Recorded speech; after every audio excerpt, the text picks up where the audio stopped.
he caught his wife having an affair, but instead of barging in, he quietly walked away. Then he noticed 2 buttons. His wife was cheating with was actually his own boss. Nick wanted some time alone to clear his head. Suddenly, a gun was pointed at him. It was a robber. The man ordered Nick to hand over his money, but Nick suddenly started laughing. He slammed on the gas pedal, and the car shot forward at full speed. The robber screamed in panic. Completely unfazed, Nick sped wildly through the narrow streets. Pedestrians scattered out of the way. Then Nick tossed his wallet out the window. Before the robber could react, Nick sprayed pepper spray directly into his face. Nick drove all the way out to the suburbs. Martin was terrified. Even though he was supposed to be the robber, he somehow ended up being kidnapped instead. Nick stopped at a diner. Martin tried to flag down a passing car to escape, but nobody paid attention to him. With no other choice, he went back inside the diner. That was when Nick realized he had thrown away his wallet earlier. In the end, the robber had to pay for the meal. That was also when Nick learned the robber's name was Martin, and Martin finally heard about what Nick had been through. Later, the two stopped at a gas station. To Nick's shock, Martin suddenly robbed the convenience store. Nick was furious. The next second, the store owner came rushing out with a shotgun.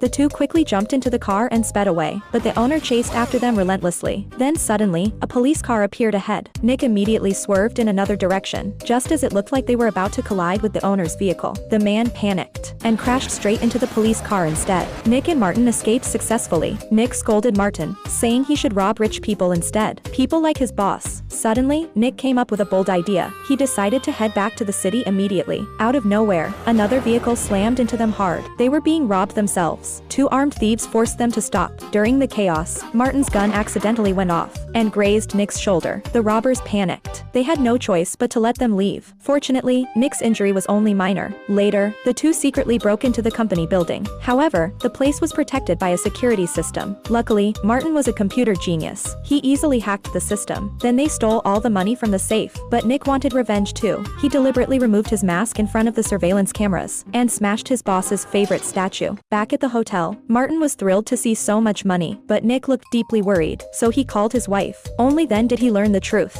Everything had been a misunderstanding. The people he saw earlier were actually his wife's sister and her fiancé. Nick was horrified. He immediately decided to return the money, but while he was away, the 2 robbers showed up and stole all the cash. Nick and Martin tracked them down together. At last, they caught up with the thieves. Working together, they managed to recover all the money. The next day, his boss checked the security footage to see who the thieves were. Nick thought he was doomed, but what he didn't know was that Martin had already swapped out the video footage. Later, he hired Martin as the company's head of security. From then on, the two became true friends.